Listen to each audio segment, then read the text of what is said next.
আজকে যেখানে রসুলের সুন্নাহ কে কত বেশি পালন করতে পারে, রসুলের সুন্নাহ পালনে কে কত বেশি আগ্রহী, রসুল সাল্লাল্লাহু আলাইহি ওয়াসাল্লামের আদর্শ ব্যক্তি, দল, রাষ্ট্র, সমাজের মধ্যে কতটা বেশি প্রতিষ্ঠিত, যখন এটা জানা দরকার, এই বিষয়ে পরস্পরের প্রতিযোগিতা হওয়া দরকার, ঠিক এই সময় একটা স্বার্থান্বেষী মহল রসুলের নবুয়ত নিয়ে প্রশ্ন তোলে যে রসুল কবে থেকে নবী।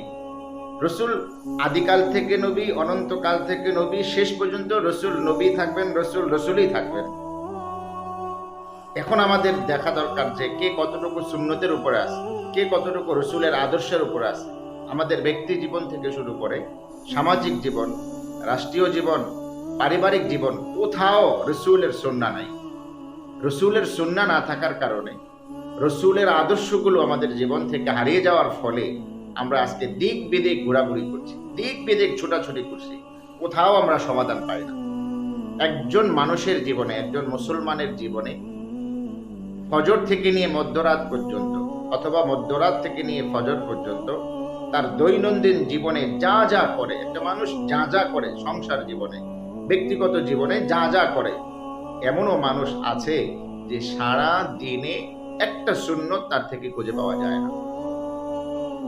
এটা তো ছোট্ট হিসাব, দিনের হিসাব, সপ্তাহে পাওয়া যায় না, মাসে পাওয়া যায় না, বছরে পাওয়া যায় না, আর তাকে জীবন চলে যায়, তার জীবনের মধ্যে রসুলের একটা সুন্নাহ পাওয়া যায়। বিবাহ শাদী বলেন, আত্মীয় স্বজন বলেন, সামাজিক যে কোনো কর্মকাণ্ড বলেন, পারিবারিক যে কোনো কর্মকাণ্ড বলেন, কোথাও রসুলের সুন্নাহ পাওয়া যায় না, রসুলের আদর্শ খুঁজে পাওয়া যায় না। যখন উম্মতকে রসুলের আদর্শের দাওয়াত দেওয়ার কথা, যখন রসুলকে, রসুলের সুন্নাহ উম্মতের মধ্যে পৌঁছানোর কথা, যখন রসুলের সিরত ও সুরত মানুষের মধ্যে প্রচার করার কথা, মানুষকে শিক্ষা দেওয়ানোর কথা, ঠিক ওই সময় রসুলের নবুয়ত নিয়ে প্রশ্ন তোলা। রসুল সাল্লাল্লাহু আলাইহি ওয়াসাল্লাম সাইয়েদানা হযরত আদম আলা নবীনা ওয়া আলাইহিস সালাতু ওয়াস সালামের আগে থেকেই নবী। রসুল সাল্লাল্লাহু আলাইহি ওয়াসাল্লাম নবুয়তের আগে তার জীবন অবশ্যই আমাদের জন্য অনুসরণীয়।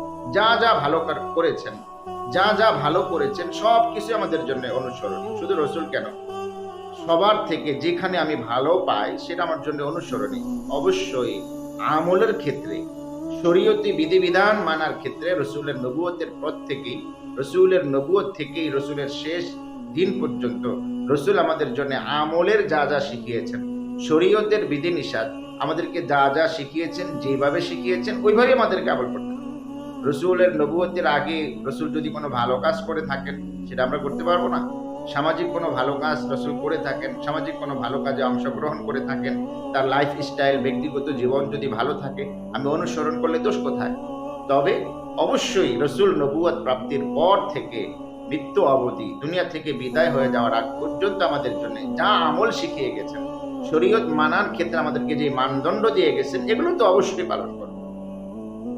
রসুলের আদর্শ প্রতিষ্ঠার বিপরীতে, রসুলের সুন্নাহ প্রতিষ্ঠার বিপরীতে এসে যখন রসুলের নবুয়ত নিয়ে প্রশ্ন তোলা হয়, তখন বুঝতে হবে ডাল মে কুছ কালা है।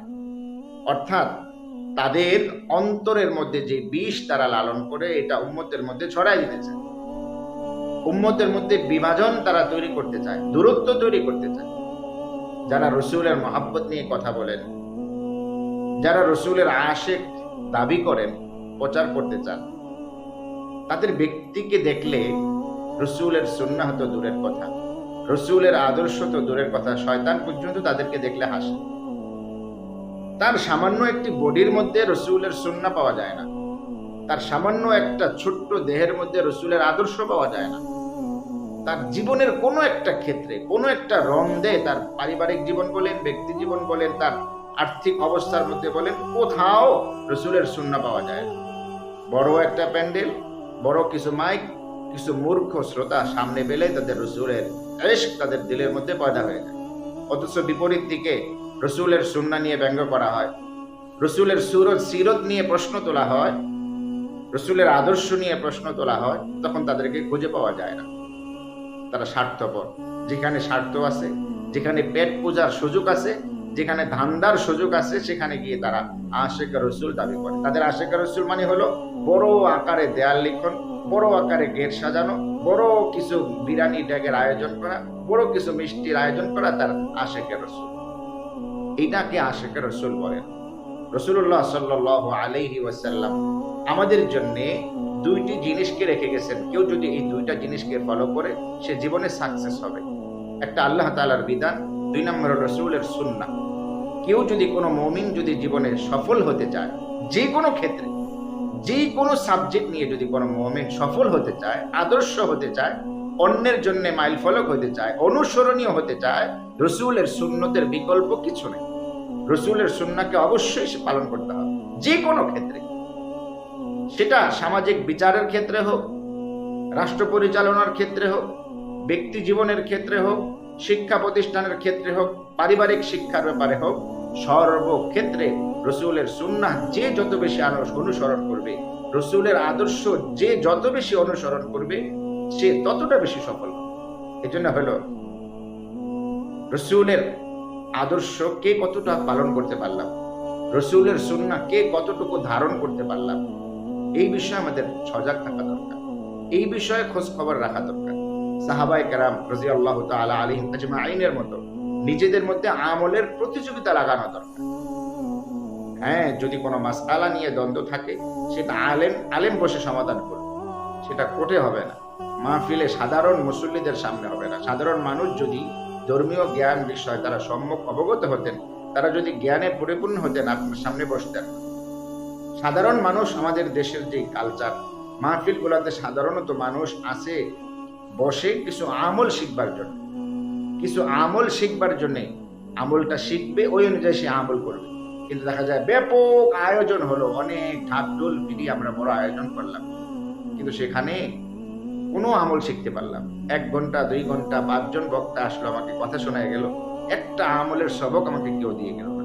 সেখানে কিছু দীর্ঘকাল থেকে সমাধানকৃত বিষয়, সমাধান যেগুলোর মধ্যে সমাধান হয়ে আসে, মুসলমান এইভাবে আমল করতেছে, যুগ যুগ ধরে আমাদের মধ্যে এইভাবে আমরা চলতেছি, এগুলোর মধ্যে এসে কিছু উস্কানিমূলক কথা বলে উম্মতের মধ্যে বিভাজন তৈরি করা ছাড়া তাদের আর কোনো ইচ্ছা নেই।